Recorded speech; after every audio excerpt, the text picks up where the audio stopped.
Bon, et voilà, chers amis. Aujourd'hui, on va faire un exposé, en fait, sur la jouissance. Tout le monde aime jouer, tout le monde veut jouer, bien sûr, hein, peu importe la façon. Encore, mais en fait, si on regarde bien, nous, on apprend dans la conscience de Krishna à jouer, mais pas de façon matérielle. Fait qu'on a vu bien des grands dévots dans le Srimad Bhagavatam, comme Ajamil, qui était une personne très avancée spirituellement, qui a tombé avec une prostituée, il était marié, il y avait une femme avec lui, il a laissé sa femme pour aller avec la prostituée. En fait, et puis aussi, on a l'histoire du roi Bharat, qui lui aussi était très avancé spirituellement, puis du jour au lendemain, il est tombé en amour avec un cerf, hein? Il n'y a pas à dire, hein? Parce que aussi l'affection, c'est aussi une jouissance matérielle, ok? Alors, je vais vous expliquer ça au fur et à mesure qu'on va aller dans cette vidéo-là, parce que c'est pas vraiment facile à comprendre au tout début. Mais en fait si on regarde, on a le goût de jouer, on veut jouer. Hein? Puis le plus grand bonheur matériel dans ce monde, c'est le sexe, bien sûr. On va pas le cacher. Aussi, si on regarde bien un corps d'homme ou de femme, hein, si on regarde ça, on analyse ça, ça ne demande pas une grosse analyse, hein, on va se rendre compte qu'un corps d'homme ou de femme, encore une fois, que c'est composé de sang, d'os, de pus, d'urine, d'excréments, hein, et en tout cas différentes choses, puis on est attiré, hein, parce que c'est recouvert par une petite couche mince de peau. Cette composition, comme je viens de le dire, énumérée, de pus, de sang, d'urine, d'excréments, peu importe, d'os, on est attiré par ça, ça nous attire. Mais il y a quelque chose, pourquoi ça nous attire? C'est ça qu'on va comprendre, ok? C'est ça que je vais expliquer dans les versets qui vont suivre dans cette vidéo-là, ok?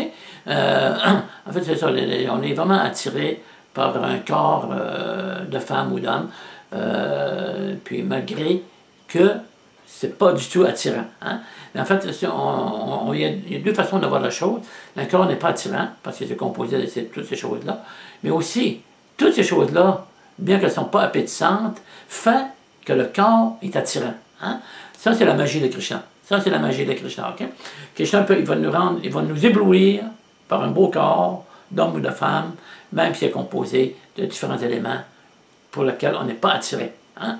En fait, c'est ça. Là, je parle de dévots, de grands dévots dans le Srimad Bhagavatam, qui ont tombé, qui ont laissé le mouvement, qui ont laissé la conscience de Krishna, qui ont arrêté de chanter de Krishna, parce que, c'est ça que je vais expliquer encore une fois, mais on a vu aussi dans le mouvement pour la conscience de Krishna, qu'on connaît ici depuis que Papa est venu dans ce monde nous éclairer, qu'il y a beaucoup de dévots, ça, il y en a vraiment beaucoup, qui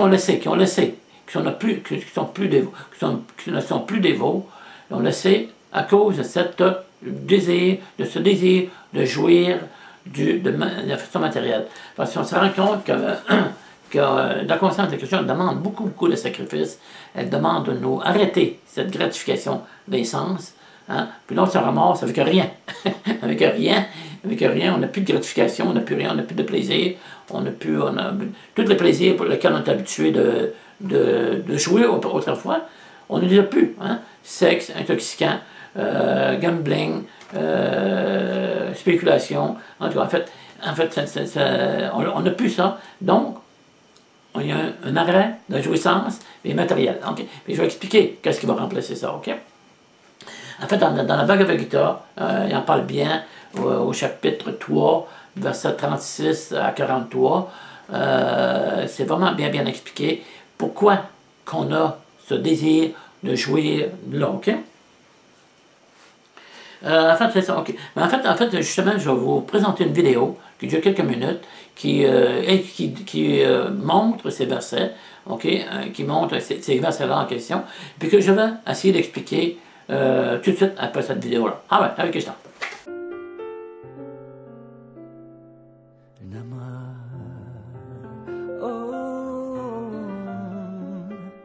Vishnu Padaya Krishna Prasthaya Bhutale Srimate Bhaktivedanta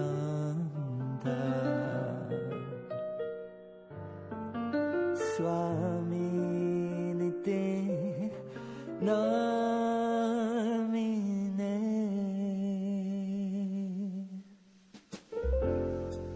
Namaste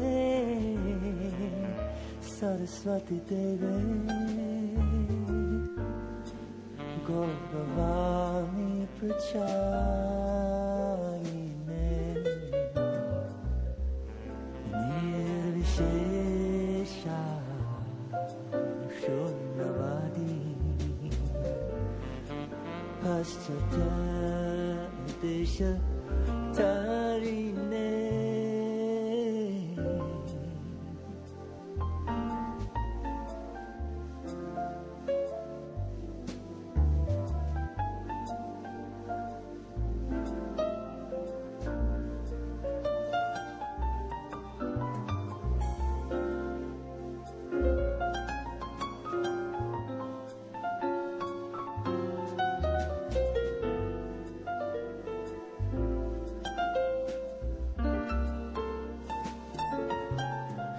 Shri Krishna Chaitanya Prabhu Nityananda Shri Advaita Gadadhar Shivasadi Gaur Bhakta Vrinda Shri Krishna Chaitanya Prabhu Nityananda Shri Advaita Gadadhar Shivasadi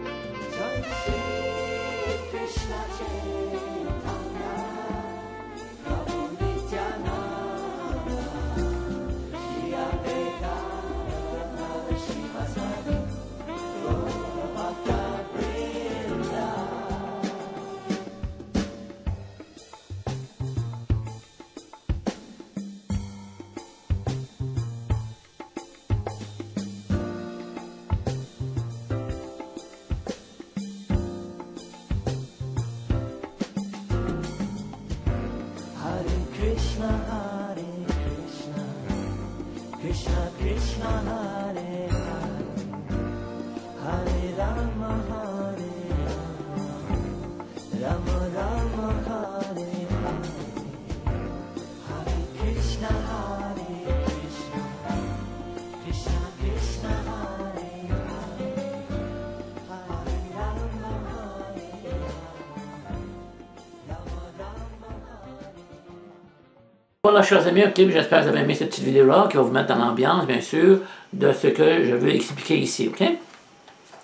En fait, ce désir de jouer, hein, vraiment est là, est présent, vraiment, vraiment présent. Puis Krishna, Arjuna demande à Krishna aussi dans la Bhagavad Gita, dans le chapitre 3, verset 36. Parfois, cette concupiscence, hein, ce désir de jouer vient nous hanter, exactement comme un fantôme vient nous hanter, veut prendre possession de notre corps. Cette concupiscence vient nous hanter, vient nous hanter, il prend possession de notre corps, nous fait perdre la raison, nous fait vraiment perdre la raison. À ce moment-là, on a vraiment, vraiment le goût de gratifier nos sens. Okay? Comme je disais au tout début, même beaucoup de dévots ont été dans le mouvement de la conscience de Krishna pendant des années, puis tout d'un coup, ils disparaissent. Hein, ils disparaissent parce qu'ils sont attirés par la gratification des sens. Okay? En fait, c'est ça, ils sont attirés par cette gratification des sens qui nous fait vraiment, qui nous donne vraiment plaisir, beaucoup de plaisir. Okay? Mais ce plaisir-là, par contre, sont temporaires, ne dure pas. C'est ça. En fait, là, ici, Arjuna, dans le Bhagavad Gita, il demande à Krishna qu'est-ce qui fait que parfois on perd la raison. Hein? Malgré qu'on veut continuer dans la conscience de Krishna, on perd la raison. Okay? En fait, Arjuna, il dit ici, chapitre 3, verset 36 de la Bhagavad Gita.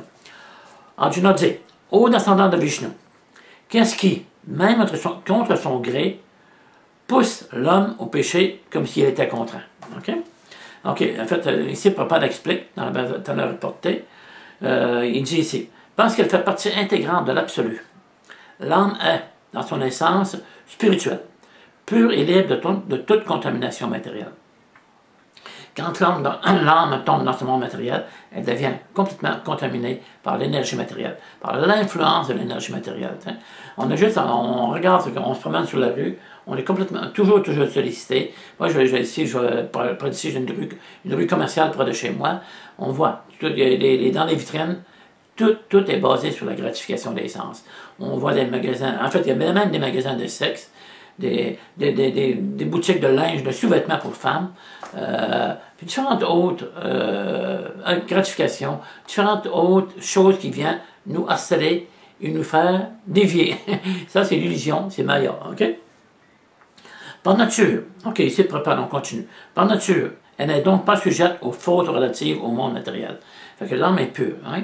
En fait, mais elle se fait influencer par cette énergie matérielle. Papa nous donne l'exemple quelque part dans ses livres. C'est comme la pluie. La pluie, dès qu'elle tombe sur le sol, cette pluie-là devient boueuse. Elle devient contaminée. Elle perd sa pureté. Elle perd sa pureté. Elle devient de la boue. Hein? L'âme, dès qu'elle tombe dans le monde matériel, aussi, elle est influencée par cette énergie et elle devient de la boue. Elle devient boueuse, elle devient contaminée par cette énergie matérielle-là. Elle en oublie complètement qu'elle ne fait pas partie de ce monde-là, qu'elle pense qu'elle est vraiment sa nature d'être dans le monde matériel. En fait, elle s'identifie à ce corps matériel, hein? Elle oublie qu'elle est une âme spirituelle, elle s'identifie à ce corps matériel-là qui, lui, ne dure pas. Hein? Il ne va pas durer. Il va durer le temps d'une vie, puis au moment de la mort, on change de corps, on en prend un autre. Fait que c'est une fausse identification au corps. Hein? C'est vraiment, comment dirais-je, épeurant. C'est vraiment, parce qu'on perd notre vraie identification. Notre vraie identification, c'est d'être une âme spirituelle, on habite dans le monde spirituel, et on a tombé dans son monde matériel, mais pendant ce temps ici, le temps qu'on est dans ce corps ici, on pense qu'on est Cadien, Français, Allemand, Russe. On n'a rien à voir avec ces désignations-là. On est une âme spirituelle qui appartient au monde spirituel, mais on a oublié, dû à cette énergie matérielle-là. Hein? OK. Ben, au contact de la matière, on parle encore de l'âme, elle se donne sans hésitation à toutes sortes d'activités. Pécheresse, souvent contre sa volonté. Hein? L'homme se voit parfois contraint de commettre des fautes sans l'avoir désiré. Des fois, c'est ça, c'est dit ici, là, que dans le monde matériel, on est obligé de se gratifier les sens. Hein? D'avoir du sexe, peu importe quel genre de gratification des sens. Mais, encore une fois, parce qu'on s'identifie à ce corps, on croit qu'on est ce corps matériel et on perd notre vraie identité, qui est une âme spirituelle.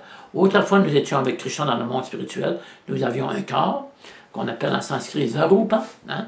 On avait ce corps qui est vraiment pas différent du corps. Ça veut dire on était une âme, non avec un corps spirituel, et le corps n'est pas différent de l'âme. OK?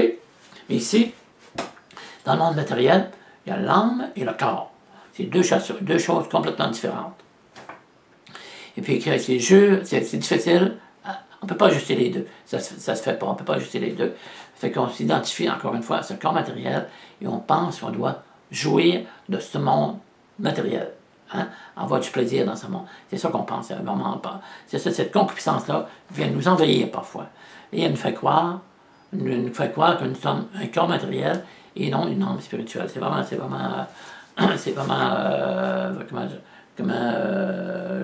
trouve pas le mot, là, mais c'est vraiment... on perd la raison. Donc on oublie qu'on est une âme spirituelle, mais on pense qu'on est ce corps matériel. Au verset 37, Krishna répond à la question d'Arjuna. Okay? Le Seigneur bienheureux dit, c'est la concupiscence seule, ô Arjuna, née au contact de la passion, puis changée en colère. Elle constitue l'ennemi dévastateur du monde et source de péché. Okay? Cette concupiscence nous dit de jouir de ce monde matériel. C'est vraiment... En fait, cette concupiscence-là est venue de quelque part. Elle vient de quelque part. Okay? En fait, autrefois, quand Brahma, qui est le premier à être créé, qui a créé le monde matériel, qui a créé cet univers dans lequel nous vivons présentement, il voulait que la population s'agrandisse. Hein? Il voulait qu'elle grandisse, mais ça allait pas assez vite à son goût. Fait que c'est lui qui a créé la concupiscence. En créant cette concupiscence-là, les gens ont développé le désir pour le sexe. Et à partir de ce moment-là, parce qu'ils ont du sexe, bien sûr, ils ont des enfants et la population de cet univers a augmenté. OK? Fait que c'est ça. C'est que cette concupiscence a là un but dans le monde matériel.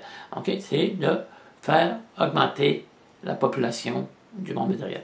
En fait, ça, on parle des humains et on parle aussi des animaux. La même chose pour les animaux. Parce que les animaux aussi ont ce désir de jouer matériellement. Et toujours le sexe, bien sûr. OK, ici dans la Patana reporté qui parle de dire quand l'âme entre en contact avec la création matérielle, son amour pour Krishna se transforme sous l'influence de la passion en concupiscence. En fait, lorsque nous étions avec Krishna dans le monde spirituel, nous étions en amour avec Krishna.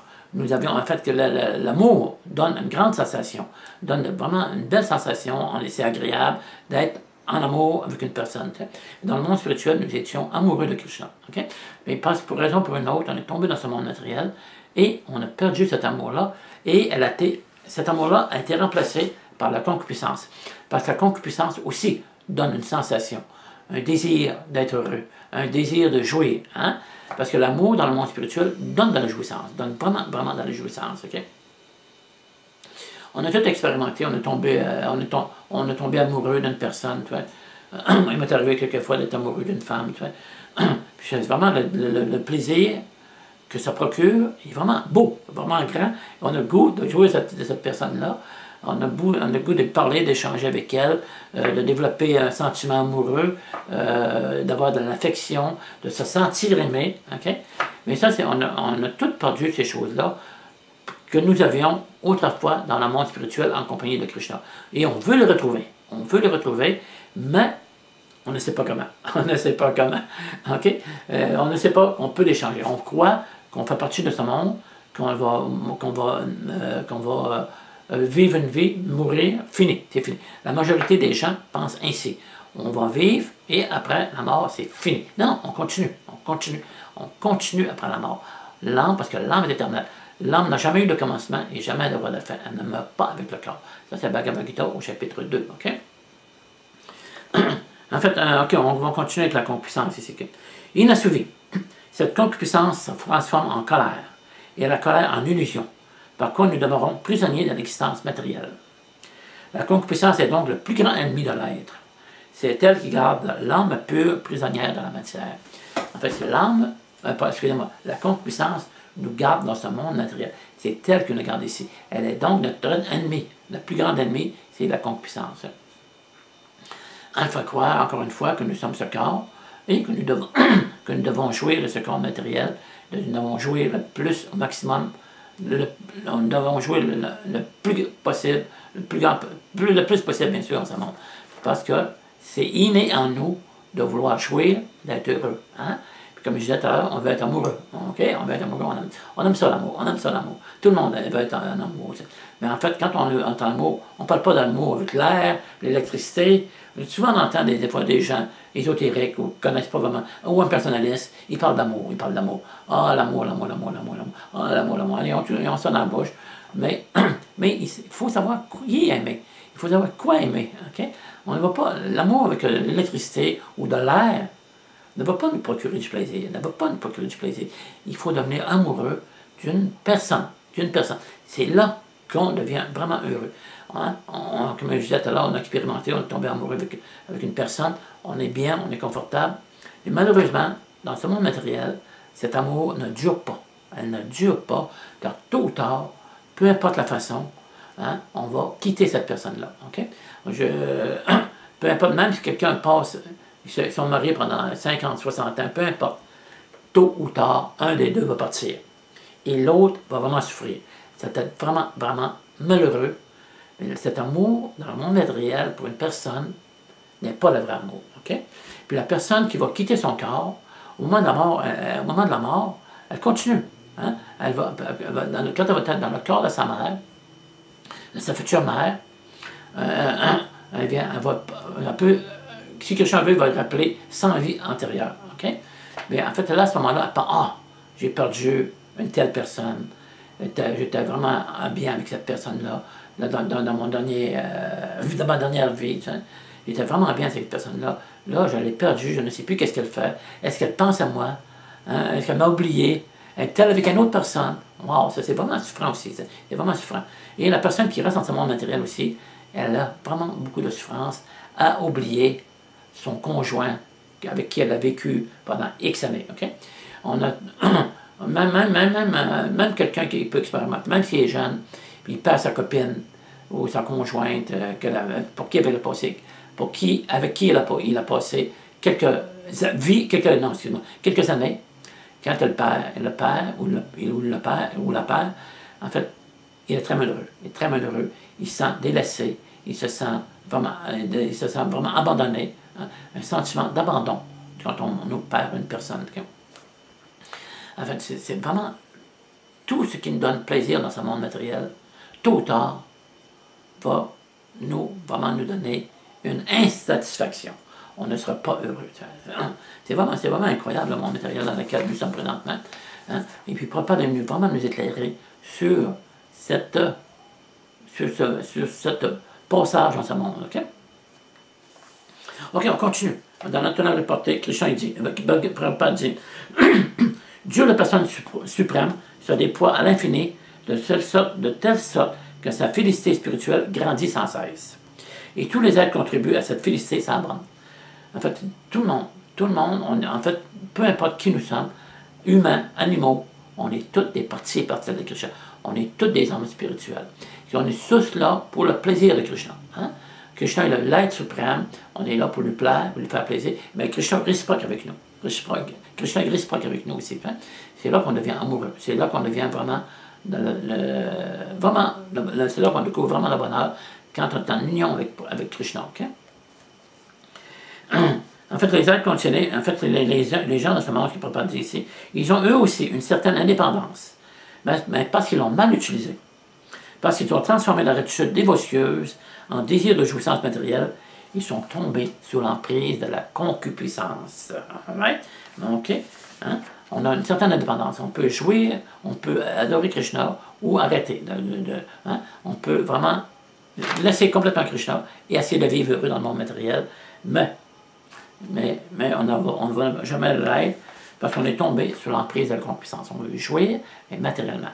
C'est là vraiment la grosse erreur que tous faisons en ce monde matériel. Hein? Vraiment, encore une fois, animaux, humains, on perd la tête, on perd l'intelligence, on perd complètement nos vraies notions. Hein? Encore une fois, on pense qu'on est américain, français, africain, peu importe, et qu'on doit jouir dans ce monde matériel le plus possible. Souvent, on entend souvent les gens dire « j'ai juste une vie, je vais en profiter ». Ben, au contraire, on n'a pas juste une vie, on a plusieurs vies, on peut avoir des millions de vies. Tu sais. Et puis, ben c'est ça. Mais, OK, je continue ici, OK? Le monde matériel a été créé par le Seigneur pour permettre aux hommes conditionnés de satisfaire leurs désirs lubriques. Et après une suite interminable d'efforts vains et frustrants, l'homme commence à s'interroger sur sa nature véritable. OK, quand on fait plusieurs vies qu'on est dans ce monde matériel, hein, tôt ou tard, on se rend compte, oh, j'ai essayé plein de choses, je suis encore à la recherche du bonheur, mais où est-ce qu'il est, ce bonheur-là? Où est-il? Où est-il? Je ne le trouve pas, hein? Je ne le trouve pas. Regardons, tout le monde recherche le plaisir, tout le monde recherche le bonheur. Si on recherche le bonheur, c'est qu'il existe. Hein? Sinon, on ne sera pas à sa recherche. Hein? Hein? Il est là, le bonheur de quelque part. Mais on cherche à la mauvaise place. Hein? On cherche à la mauvaise place. Et encore une fois, l'énergie matérielle nous fait croire que nous devons jouir dans ce monde matériel. On oublie notre vraie identité d'âme spirituelle et on oublie qu'il y a un autre monde qui est spirituel et que c'est là qu'on va être heureux, mais en attendant, on est dans ce monde matériel. Parfois, on a de la jouissance, parfois on a du bonheur. En fait, il est dit dans le Bhagavad Gita 2.14, si je ne me trompe pas, éphémère, joie et peine, comme été, hiver, vont et viennent au fils de Kunti. Elles ne sont dues qu'à la rencontre des sens avec la matière. Et il faut apprendre à les contrôler sans en être affecté. Hein? Les joies, les peines, ils viennent continuellement. On se lève le matin, on sait que dans la journée, on va avoir du plaisir. On sait aussi qu'on va avoir de la peine, quelque part. On n'avait pas de la peine, on n'aime pas ça, la peine. On n'aime pas ça. Mais il y en a. Elle vient. Hein. On la perd d'un ami, on perd de l'argent, on perd ci, peu importe. Un accident d'auto, de la maladie, hein. On vieillit. Bien sûr, on meurt, on ne veut pas mourir, on meurt. Tout ça vient vraiment nous déranger. Parce qu'on veut jouer. On ne veut pas être malheureux. On ne veut pas être malheureux. On n'aime pas être malheureux. Mais on n'aime pas être malheureux, mais on l'est. On l'est. Hein? En fait, on devrait dire, c'est pas normal d'être malheureux. Hein? Oui, mais dans le monde matériel, oui. On doit le subir, le malheur. Okay? Mais aussi, on a de la gratification des sens. Okay? Sinon, ça serait insupportable. Ça serait insupportable. Hein? En fait, on voit parfois des gens vraiment misérables sur la rue, vraiment, on le voit dans leur visage, comment ils sont en anxiété. Ils sont les bras pendants, ils regardent les yeux hagards. On voit vraiment, ils n'ont pas de malheur, ils goûtent à rien. C'est vraiment misérable. C'est vraiment misérable. Mais en fait, encore une fois, bien, parce que s'identifie à ce corps-là, on s'identifie aux joies et aux peines de cette vie dans laquelle nous sommes présentement. Mais encore une fois aussi, il y a un autre bonheur. Ailleurs, il est ailleurs. Il n'est pas ici, il n'est pas dans le monde matériel. Okay?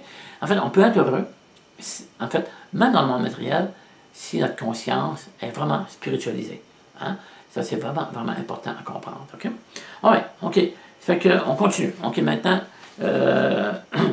en fait, le teneur est porté dans le chapitre, dans le verset 38.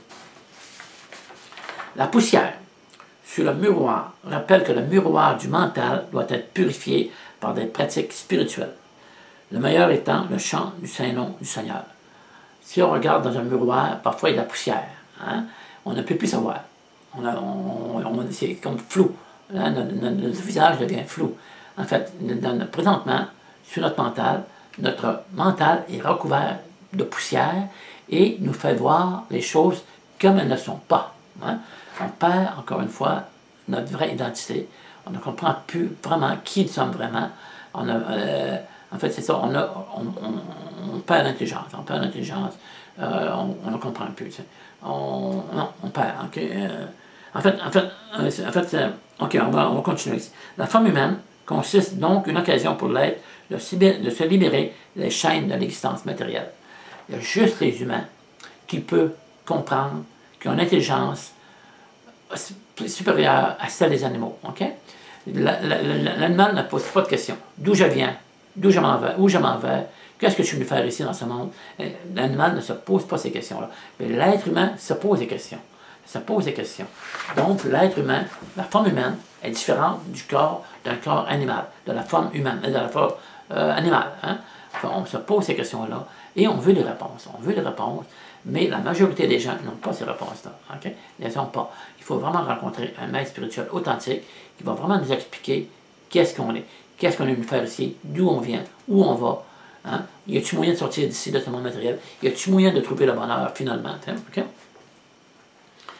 OK. En fait, ici, la femme humaine, on parle de la femme humaine, toujours.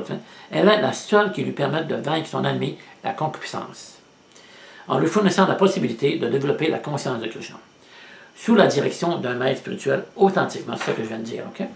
En fait, la conscience de Krishna est la seule possibilité, la seule façon de nous convaincre, de vaincre cette concupiscence. Mais il faut pratiquer. On y parvient par une pratique constante et par le détachement. OK? Fait que c'est ça qu'il faut comprendre. On doit chanter avec Krishna. OK? Arrêter certaines activités pécheresses qui nous fait perdre la raison. OK? Comme le sexe, les intoxications, les jeux d'hasard, et spéculation, jeux d'hasard, gambling, ok, bon, c'est ça. Et puis, et ça, elle nous fait vraiment, encore une fois, perdre la raison. Okay? Mais la conscience de Krishna, sous la direction d'un maître spirituel authentique, hein, en fait, on a vu Prabhupada est le plus grand des maîtres spirituels. En fait, si vous voulez vraiment comprendre la conscience de Krishna, si vous voulez vraiment comprendre qu'est-ce qu'on veut faire dans ce monde ici.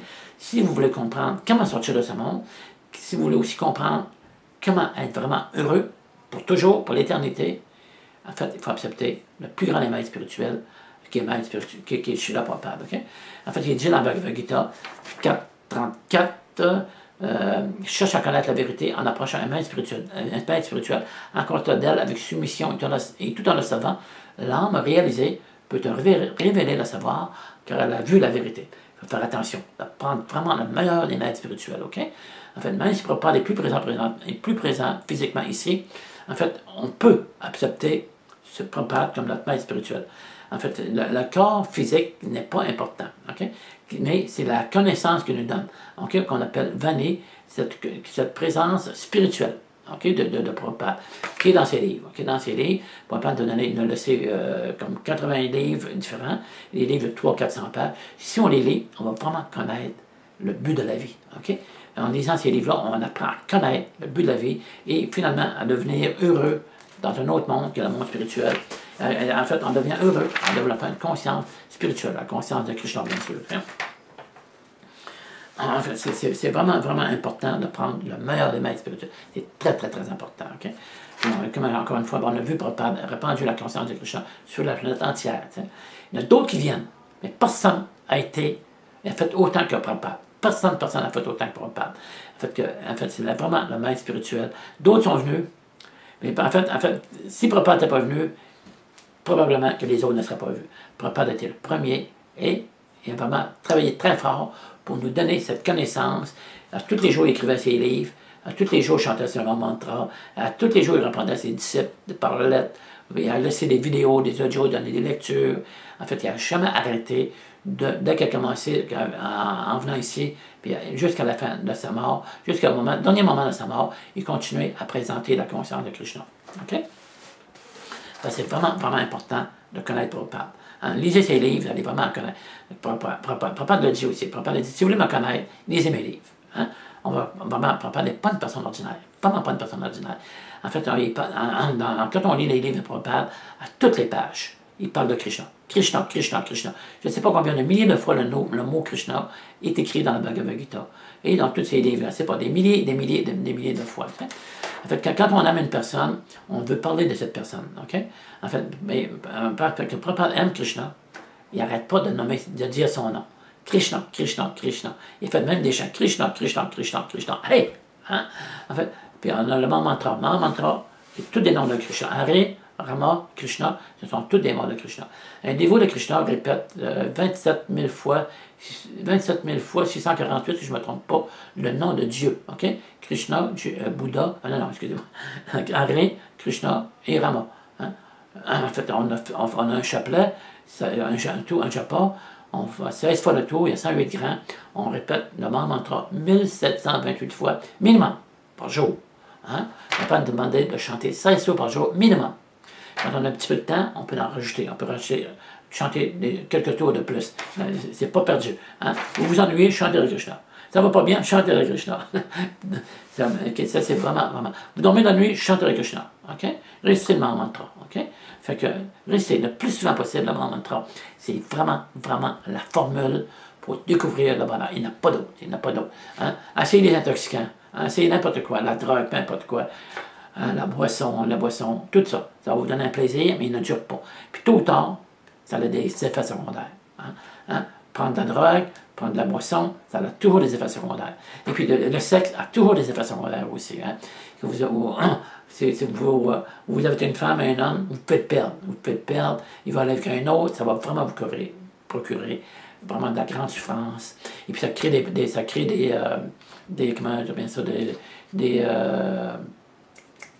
j'ai oublié le nom, là, ça crée des... je ne plus le mot. Right. OK. Alors, ça crée vraiment des problèmes. OK. On a le goût d'être avec cette personne-là, on la perd. Puis c'est vraiment... puis on envoie une personne... on est prêt à tuer pour ne pas perdre notre ami. On peut prêt à tuer, à vraiment créer des problèmes parce qu'on n'a plus notre ami, on l'a perdu, elle est partie, elle est partie avec un autre, encore une fois, peu importe. Mais on est prêt à commettre des meurtres pour la retrouver. Ça crée des problèmes, vraiment, vraiment incroyable, hein, passionnant. Hein, c'est la passion. On devient passionné pour une personne, on ne veut pas la perdre, on est prêt à tout.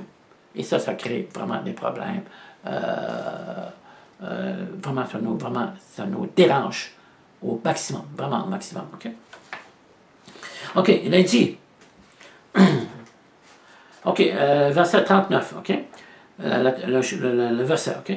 Ainsi, au fils de Kunti, la conscience pure de l'être est voyée par son ennemi éternel, la concupiscence insatiable et brillante comme le feu. Hein? Vraiment, elle prend une grande place, cette concupiscence-là, en nous. Elle est vraiment, vraiment, elle est là, elle est vraiment présente. Hein? Puis des fois, elle se réveille, puis elle vient vraiment nous déranger. Elle vient nous déranger de façon vraiment, vraiment néfaste. Hein? Ça nous vraiment nous causer des problèmes. Il est dit, dans notre honneur porté ici, il est dit dans la Manu Smriti que la concupiscence ne peut jamais être assouvie par la recherche de nouveaux plaisirs matériels, tout comme il est impossible d'éteindre un incendie en l'arrosant constamment d'essence. Cette concupiscence, elle ne peut jamais être satisfaite. Elle ne sera jamais satisfaite. Quand on a assez de plaisir de jouer, surtout le sexe, hein, dès qu'on a du sexe, on met de l'essence sur le feu. Hein, sur le feu. Ça augmente notre désir. Hein. On veut vraiment, vraiment jouer sexuellement. OK, un coup qu'on a joué sexuellement, là, on devient apaisé, mais cette concupiscence va revenir. Ce désir de jouer, de jouer sexuellement va revenir aussi. Hein. Puis c'est très dangereux, parce qu'à chaque fois, ça nous fait perdre l'intelligence. Hein. En fait, un homme perd sa semence. OK? Sa semence, c'est le meilleur de son sang. Dans une goutte de sperme, il y a 40 gouttes de sang. Hein? Donc, c'est le meilleur de son sang. Et c'est l'intelligence. Puis, en fait, un homme qui ne perd pas son sperme devient très déterminé. Hein? En fait, le sperme donne de la détermination. On voit les dévots, hein, après un certain temps, parce qu'ils ont arrêté le sexe, ils deviennent plus forts, plus paisibles, plus déterminés. Ça, c'est certain. Ils ont le goût de prêcher, ils ont le goût de faire quelque chose. Vraiment, ce désir augmente. Le désir de plaire à Krishna augmente, OK?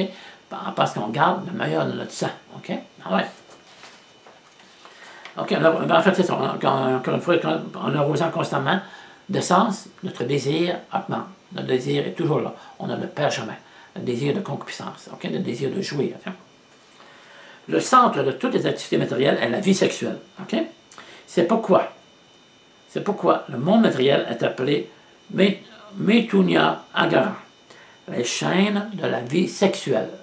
On est vraiment, vraiment attiré par le sexe. Puis comme je le disais au début, beaucoup de personnes, malgré qu'on fait un certain progrès dans la conscience de Krishna, souvent retournent dans la vie sexuelle. Je me souviens de mes amis, il était dévot. Il a laissé la conscience de Krishna à l'âge de 40 ans. Il n'avait jamais eu de sexe avec une femme. Puis, il a tombé avec une femme, puis il ne veut plus rien savoir de la conscience de Krishna. Il veut vraiment avoir du plaisir avec son épouse, sa copine, peu importe. Hein. Il a perdu la raison. Il a vraiment perdu la raison. Moi, j'étais très, très, très ami avec lui. Il était très proche de moi. On était des bons amis. Il ne veut même plus me voir. Il ne veut même plus me voir parce que je suis resté un dévot. Il ne veut plus me voir. Il veut continuer dans sa vie de gratification des sens. Il a perdu complètement la raison. Pourtant quand il donnait des classes dans le temps, puis ces classes étaient vraiment intelligentes. C'était vraiment, vraiment songé. C'était vraiment bien pensé. Mais aujourd'hui, non. Fini. Il a perdu la raison. Le sexe, il a fait perdre la raison. Okay? Les criminels dans la société sont jetés en prison et gardés derrière les barreaux. De même, ceux qui enfreignent les lois du Seigneur subissent les chaînes de la vie matérielle, sexuelle. Le sexe crée des problèmes. Les passions, comme je disais tout à l'heure, on perd notre copine. Pour une raison ou pour une autre, on l'appelle, on veut avoir du sexe. En fait, souvent, on se trompe, on pense aimer une personne, mais en fait, c'est la concupiscence. Hein? La concupiscence nous fait croire que nous aimons cette personne-là. Okay? Mais en fait, on ne l'aime pas vraiment. On aime son corps. On aime son corps et le plaisir qu'elle nous donne. C'est ça qu'on aime. C'est surtout ça qu'on aime. OK? Donc, on peut avoir une belle femme. On va vraiment être attiré par elle. Moi, je parle pour moi, là, bien sûr, parce que je suis un homme, tu sais. En fait, je parle au contraire, je suis attiré par les femmes. Malgré que j'ai pas de sexe, OK?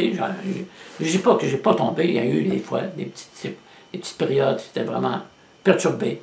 Mais en fait, malgré, peu importe ce qui arrive, il faut toujours continuer. Il faut toujours continuer la conscience de Krishna. Parce que tôt ou tard, on va reprendre nos forces et on va devenir de plus en plus fort et on va sortir éventuellement du monde matériel et retourner en amour avec Krishna. Okay? Ça va venir, ça s'en vient. Hein? C'est une question de quelques vies peut-être, mais on peut s'en sortir dans une vie et ça peut prendre aussi quelques vies. Okay?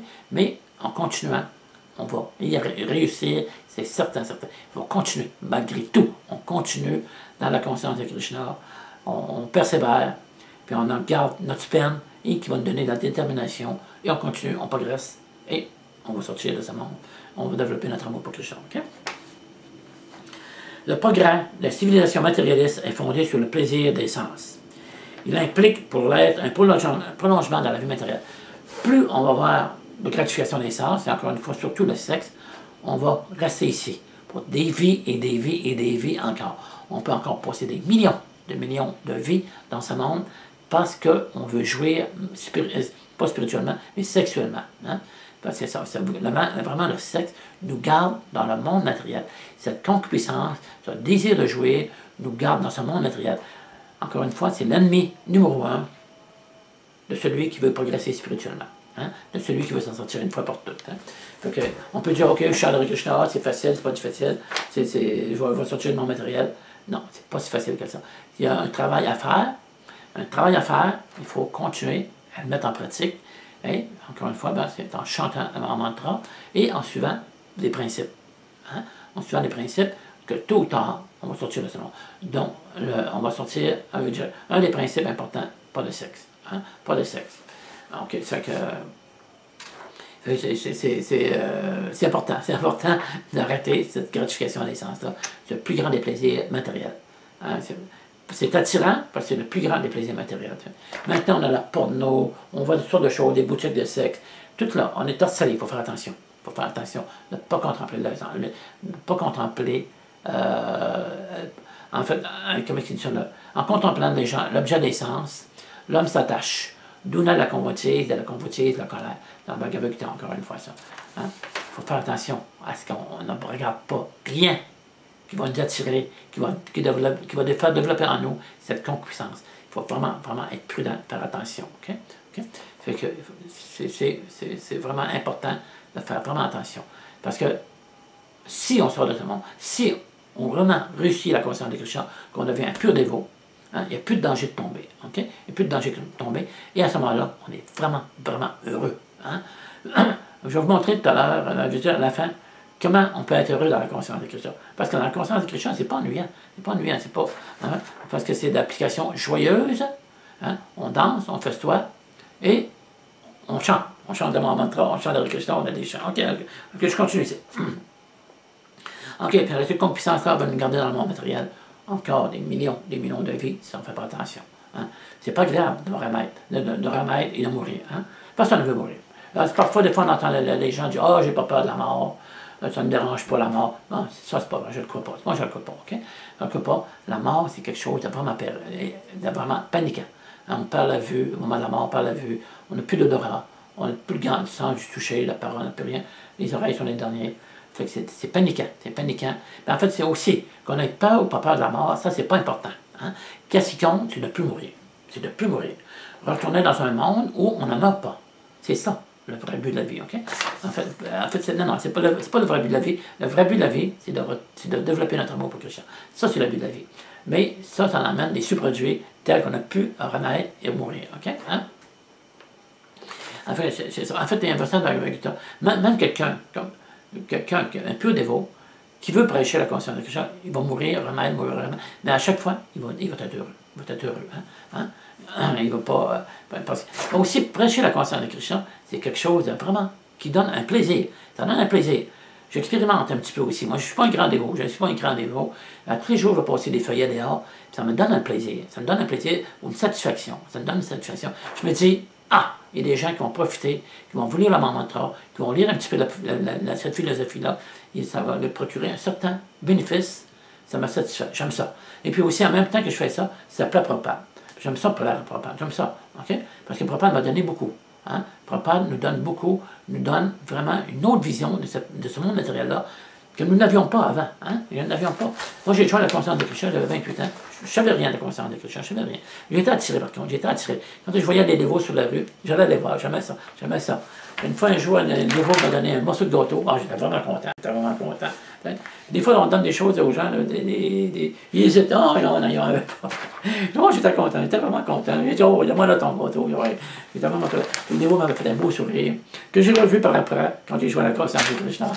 En tout cas, c'est une petite anecdote en passant, ça. La concupiscence symbolise donc l'ignorance qui garde l'être prisonnier du monde matériel. En procurant des plaisirs à ses sens, on peut éprouver une certaine forme de satisfaction. Mais ce faux sentiment de bonheur est en fin de compte l'ennemi ultime de celui qui en fait l'expérience. Comme je disais au début, hein, la gratification des sens, bien sûr, ça donne un plaisir. C'est certain, on ne peut pas nier. Ça donne un certain plaisir avec des effets secondaires, malheureusement. Hein. Fait que, ça me donne un faux sentiment de bonheur. Mais il ne faut jamais oublier que cette gratification des sens-là est notre ennemi. C'est notre ennemi parce qu'elle nous garde dans ce monde matériel. J'ai oublié ici un petit verset que je vais... Ok, ça c'est intéressant. Ok, le verset 3.40. Le verset 3.40. Krishna dit, c'est dans l'essence, le mental et l'intelligence qu'elle se loge cette concupiscence qui égare l'être en étouffant son savoir véritable. En fait, c'est ça. La concupiscence rentre dans notre corps, ça va dans notre mental. Notre mental nous dit, OK, il faut jouer. Il faut que jouer des sens. Puis notre intelligence va nous donner, va trouver des trucs pour gratifier le mental, pour qu'on ait une certaine gratification des sens. On va étudier notre intelligence. Okay? On va les travailler, on va faire différentes actions pour pouvoir se gratifier les sens. C'est ça. La concupiscence, c'est encore une fois, dans le mental, l'intelligence et dans les sens, le mental, l'intelligence. Là, elle se loge dans ces endroits-là et il faut faire attention. Hein. Il faut lire les livres de Prabhupada qui vont nous donner vraiment l'intelligence. Il faut lire à tous les jours. Au moins lire un petit peu. Puis, c'est ça. En fait, pour pas perdre l'intelligence. OK? Alright, OK, en fait, c'est d'abord reporté ici, pour pas dire. L'ennemi occupe divers points stratégiques du corps, de l'âme conditionné, et Krishna nous les indique pour que celui qui veut vaincre l'ennemi sache où le trouver. Le mental est le centre d'activité des sens où reposent toutes les idées de jouissance matérielle. Lui et les sens deviennent donc les premiers sièges de la concupiscence. OK? Ça fait que la concupiscence, elle se loge dans les sens et le mental. L'intelligence, quant à elle, devient la métropole de cette tendance de convoitise. Et comme elle voisine l'âme, on parle de l'intelligence, OK? Une fois rongée par la concupiscence, elle l'incitera à développer un faux ego et à s'identifier à la matière, donc au mental et au sens. L'âme, progressivement accoutumée à jouir de ses sens matériels, en vient à croire que là, elle a le vrai bonheur. Hein? Comme je disais au tout début, cette concupiscence nous fait perdre la raison. OK? Puis en fait, elle nous fait perdre notre vraie identité. On oublie que nous sommes une âme spirituelle, on pense qu'on est ce corps matériel, on s'identifie à ce corps-là, on oublie complètement qu'on est une âme spirituelle, on ne comprend plus, on perd complètement la logique, toute la logique. OK, j'arrête ici, je reviens dans quelques secondes. Alright, avec ça. OK, je reviens, OK. J'ai dû arrêter parce que je me suis rendu compte que la batterie de ma caméra, elle était presque à la fin. Fait que j'ai dû connecter directement. OK, c'est technique. All right. OK. Bon, OK.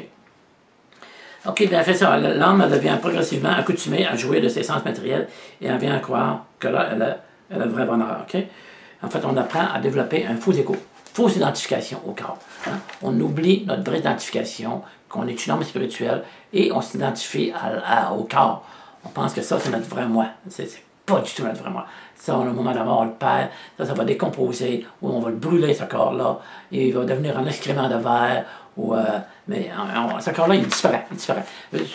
Des fois, on entend d'autres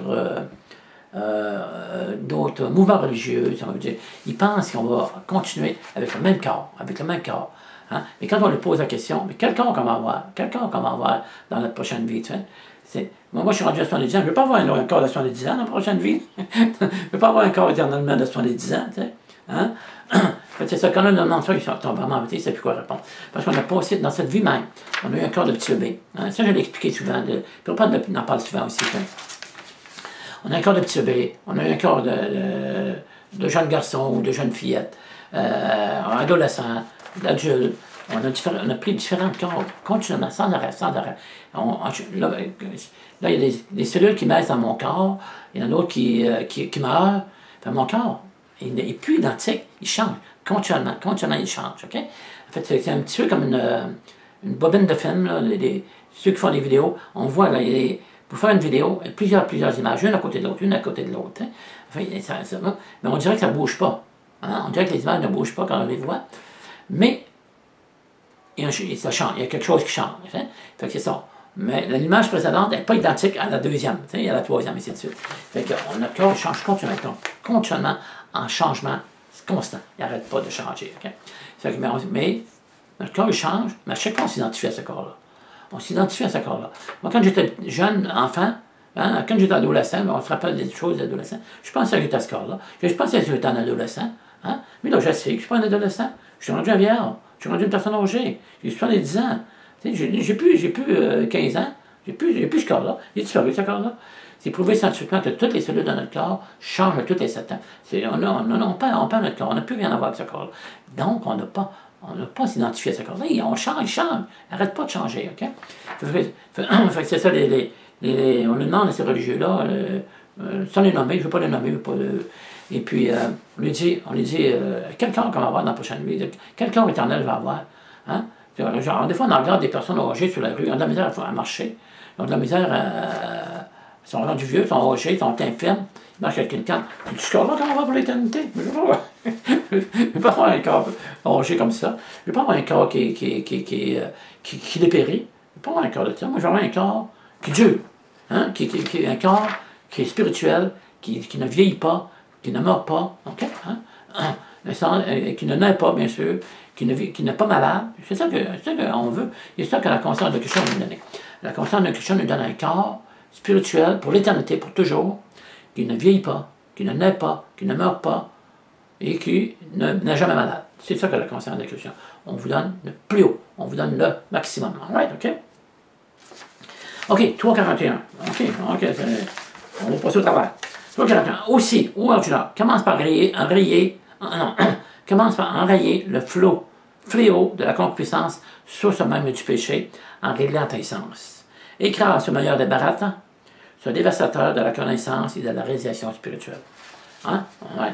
Il faut arrêter cette concupiscence, il faut la contrôler. Hein? Il ne faut pas se laisser faire par cette concupiscence-là. Il faut vraiment, vraiment l'ignorer. Hein? En fait, on l'ignore, on devient fort, on chante le mantra, Hare Krishna, hein? Hare Krishna, Hare Krishna. Hein? C'est ça, c'est vraiment la formule pour se réaliser spirituellement. On arrête cette concupiscence de désir de jouer matériellement pour éventuellement jouer spirituellement. Hein? OK? C'est vraiment ça. Hein? All right. OK. Fait que le temps de la portée, c'est ce que Prabhupada dit. Le Seigneur conseille à Arjuna de commencer par maîtriser ses sens, afin de pouvoir vaincre le plus grand ennemi, le plus grand pécheur, la concupiscence, qui anéantit le désir de réalisation spirituelle et détruit la connaissance du vrai moi.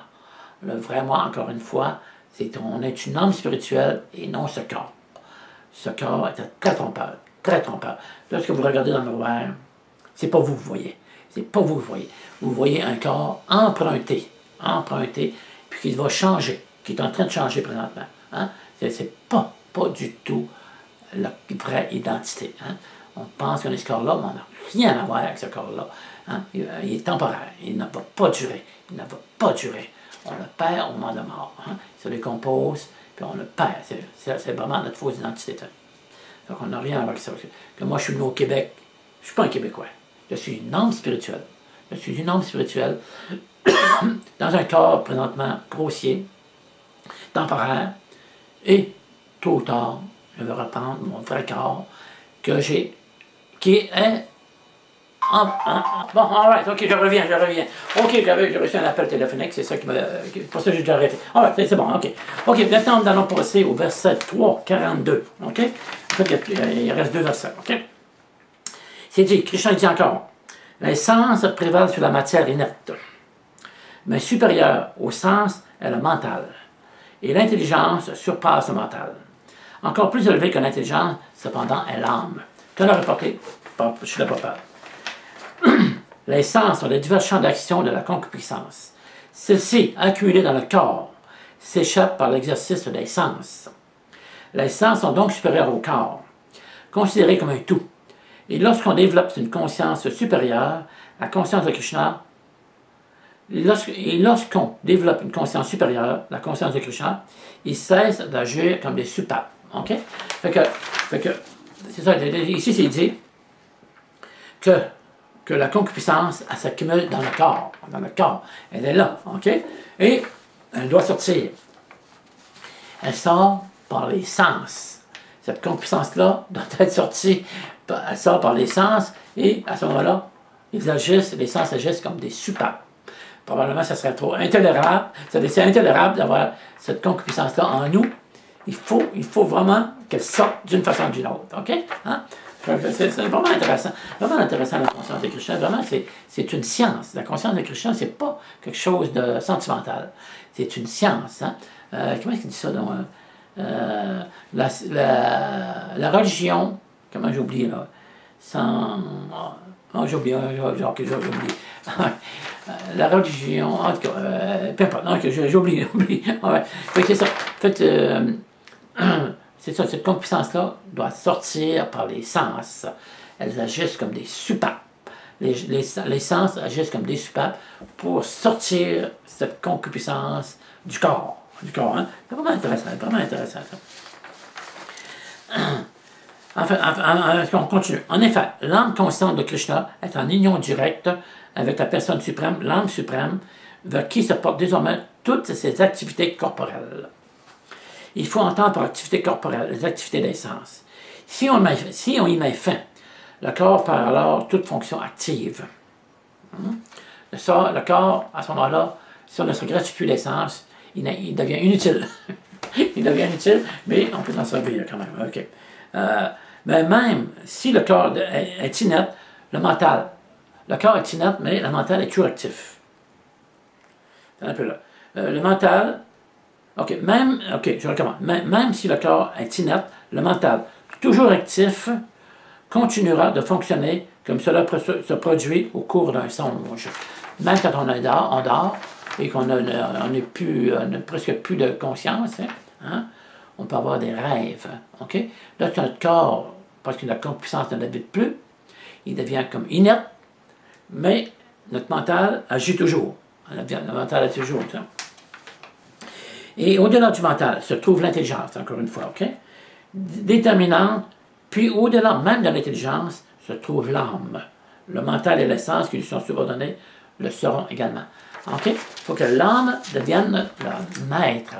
Hein? Le maître. Il ne faut pas se faire avoir par le mental, l'intelligence et parce que l'essence. Il faut vraiment devenir conscient de l'âme spirituelle qui habite dans ce corps-là, qui est notre vrai moi. C'est ça. Il faut vraiment devenir conscient de cette âme spirituelle. Et c'est là qu'on va vraiment trouver le bonheur. Vraiment. C'est vraiment intéressant. Ça explique vraiment bien. Ça. OK, il prépare les dire encore. On doit utiliser l'intelligence pour comprendre la condition originelle, naturelle et éternelle de l'âme. Et toujours engager son mental au service de Krishna. En agissant ainsi, on résout tous les problèmes. On doit vraiment, par l'intelligence, par l'âme, contrôler l'intelligence, le mental et les sens. Hein. On doit engager le mental, l'intelligence et nos sens dans la vie spirituelle. Hein. Il faut qu'on n'ignore pas nos sens, mais on les engage, notre mental et notre naissance,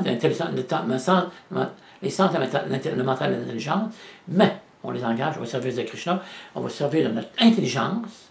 Notre mental va nous dire, après Krita, un tel, peu importe qui, agit, tu as un petit projet, agit dans le mental va nous dire ça, agit de façon intelligente, OK? Par l'intelligence, OK? Fait qu'on va engager notre intelligence, notre mental et nos sens dans la conscience de Krishna. On va goûter à des mets préparés qu'on a offert à Krishna. Hein? On va chanter, danser. Hein? En fait, c'est vraiment ça. Et on va prendre notre intelligence, se servir de notre intelligence pour contrôler le mental et nos sens. Hein? On va planifier, on fait des plans. On a des plans dans notre tête, hein, pour vraiment progresser spirituellement et agir pour la satisfaction de Krishna et pour servir le pur dévot, puis je la prépare.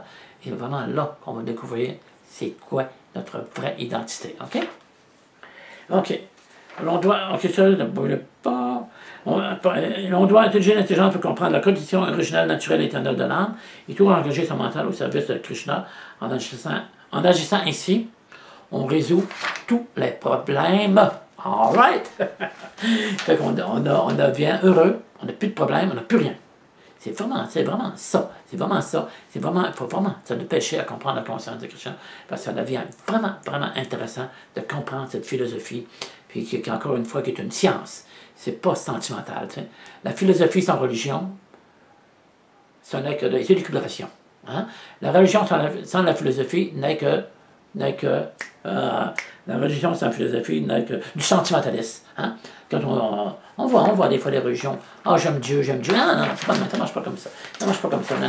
J'aime Dieu. En fait, il faut vraiment développer notre amour pour Dieu. Comme on développe parfois l'amour pour quelqu'un qu'on connaît, hein? On apprend à connaître cette personne-là, à savoir qu'est-ce qu'elle fait, qu'est-ce qu'elle mange. En fait, si on veut développer notre amour pour Krishna, hein, il faut le connaître. Hein? Il faut savoir. Hein? On ne peut pas aimer une personne qu'on ne connaît pas. C'est impossible. Fait que Prabhupada nous a donné le livre de Krishna. Prabhupada nous a donné la connaissance de Krishna. Qu'est-ce que Krishna fait? Qu'est-ce qu'il mange? Comment il aime s'amuser? Hein? On explique tout. C'est vraiment pourquoi il fait telle action. C'est là qu'on apprend à connaître Krishna et automatiquement on va l'aimer. OK? Hein? C'est pas du sentimentalisme. C'est vraiment, il faut connaître cette personne-là, cette personne suprême-là. Qui elle fait? Qui elle est? Qu'est-ce qu'elle fait? Qu'est-ce qu'elle mange? Qui son entourage? C'est ça, il faut vraiment connaître Krishna. Et là, on va développer notre amour pour Krishna. Et en fait, le but de la vie est de développer notre amour pour Krishna. C'est même pas de se sortir du samsara, que le cycle des morts de la naissance. Il y a certaines d'autres philosophies qui disent il ne faut plus jouir, il faut vraiment arrêter le samsara et d'aller dans un endroit où tout est tranquille, qu'on appelle Brahma-Duty. Hein? En fait, mais il n'y a pas de joie dans ça. Il n'y a pas de joie à ne plus exister. Il n'y a pas de joie. Hein? Si je vous assois dans une chambre pendant quelques jours, les portes fermées, plus rien, pas de contact avec personne, vous allez vouloir sortir de là le plus vite possible. Mais dans la conscience de Krishna, nous, on ne fait pas ça. Hein? Nous, on apprend comment avoir du plaisir. Hein? Avec Krishna, Dieu la personne suprême, ses associés, hein? Ses autres entités vivantes, les autres âmes spirituelles qui sont en communication avec Krishna, qui sont près de Krishna. Hein? C'est ça, on apprend à avoir du plaisir, vraiment. On ne tombe pas dans un vide. On ne veut pas un vide. On ne veut pas. Non, on ne veut pas de ça. On veut vraiment avoir du plaisir. C'est ça qu'on enseigne dans la conscience de Krishna. 3.43, qui est le dernier verset, OK? Il est vrai, ça a répété ça. Il est vrai que l'âme domine l'intelligence, le mental et l'essence. Cependant, à moins qu'on soit fortifié au contact de Krishna, dans la conscience de Krishna, il existe toujours un danger de chute, car le mental est très turbulent. Il faut faire attention. Comme je l'ai dit tout le long de cet exposé-là, il faut faire attention de ne pas savoir à faire, de ne pas se faire avoir par cette concupiscence qui rentre dans le corps et qui sort par qui sort par les sens, hein, en fait, qui dérange notre mental et notre intelligence, qui est notre vraie intelligence, qui est de sortir de ce monde. Fort dans la conscience de Krishna. Il est possible de maîtriser nos sens, notre mental et notre intelligence matérielle. Il ne faut pas abandonner son devoir et cesser brusquement d'agir, mais atteindre en engageant fermement l'intelligence à la recherche de notre nature véritable en développant progressivement la conscience de Krishna, un lieu spirituel où l'on ne sera plus influencé par les sens et le mental matériel. Wow. Ouais, c'est ça. Il faut apprendre à maîtriser l'intelligence mentale et nos sens. Et là, quand on maîtrise ça vraiment comme il faut, on ajoute la philosophie de la conscience de Krishna, on ajoute le mantra, on va éprouver un grand plaisir à être dans la conscience de Krishna et à vivre dans ce monde, peu importe ce qu'on est, peu importe. Et les grands dévots, Haridas Thakur chantait 300 000 fois le nom de Dieu chaque jour. Hein, chaque jour. En fait, c'est ça, il faut vraiment, c'est du plaisir à réciter le mantra. Au début, ça peut paraître austère, ça peut paraître difficile, mais avec le temps, ça devient un vrai plaisir, ça devient quelque chose de vraiment agréable. Hein, agréable. Moi, j'ai une vidéo que j'ai chez moi, que je suis aussi sur le site internet Veda Veda, qui montre les postings de Krishna. En récitant mon mantra, je regarde cette vidéo-là, je me sens vraiment bien, je deviens paisible, j'oublie tous mes problèmes qui diminuent avec le temps. Ces problèmes-là diminuent avec le temps. Et puis, parce que graduellement, on s'identifie à l'âme spirituelle, on s'identifie vraiment à notre vrai moi. Hein? Notre vrai moi est la nature heureuse. Hein? Notre vrai moi, notre vraie personne, notre vraie mentalité est d'être heureux, qu'on est une âme spirituelle, non différente du corps. L'âme et le corps, dans le monde spirituel, ne sont pas différents. Ce que je disais tout à l'heure, un petit peu avant. En fait, on va apprendre à développer notre vrai corps. Hein? Notre vrai corps va réapparaître. Notre corps spirituel, que nous étions dans le monde spirituel, va revenir. On va devenir conscient de notre corps spirituel. Ce corps grossier-là, on va le perdre. Il va rester ici, mais nous, on s'en va ailleurs. Nous, on s'en va ailleurs. Hein? On s'en va dans un monde où jusqu'à la naissance, la maladie, la vieillesse et la mort n'existent pas. Déjà là, c'est beaucoup d'anxiété perdue, mais en plus, on est en amour avec Dieu, avec Krishna, Dieu la personne suprême, et c'est là qu'on va vraiment être heureux. En fait, la conscience de Krishna, comme je le disais un petit peu avant, n'est pas quelque chose d'ennuyant. Hein? On danse, on chante et on fait soi. Hein? On mange la meilleure nourriture au monde. Sur Veda Veda, il y a beaucoup de recettes délicieuses à préparer qu'on offre à Krishna. Et elle devient du prashadam. Et en mangeant cette nourriture-là, on se purifie encore une fois. Hein? On se purifie par le chant du mantra, on se purifie par le prashadam, par cette nourriture qu'on a offerte à Krishna, on se purifie par l'association des dévots, on s'associe en visitant des temples conscients de Krishna, où Prabhupada existe, que Prabhupada a fondé, et qui sont toujours authentiques. Ah ouais, ok, fait que je vous laisse écouter une dernière vidéo, ok, et je vous reviens avec le mot de la fin, tout de suite après. Ah ouais.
Et voilà, chers amis.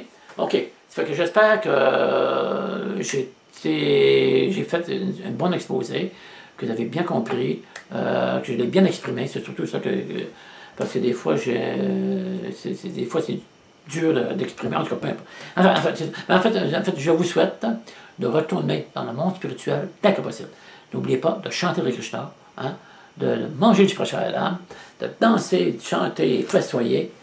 Votre vie en ce monde matériel va être vraiment heureuse et vous retournez dans un monde où vous serez heureux pour toujours, pour l'éternité. Alright? Hare Krishna, c'est la grâce que je vous souhaite. Et souvent je dis aussi que je me souhaite aussi, bien sûr, parce que je veux. Parce que c'est important de vouloir développer, de découvrir notre vrai bonheur, qui on était vraiment, avant de tomber dans ce monde matériel-là, dans une mentalité boueuse. Hein? On doit enlever cette petite poussière du mental pour découvrir qui nous sommes vraiment. Hein?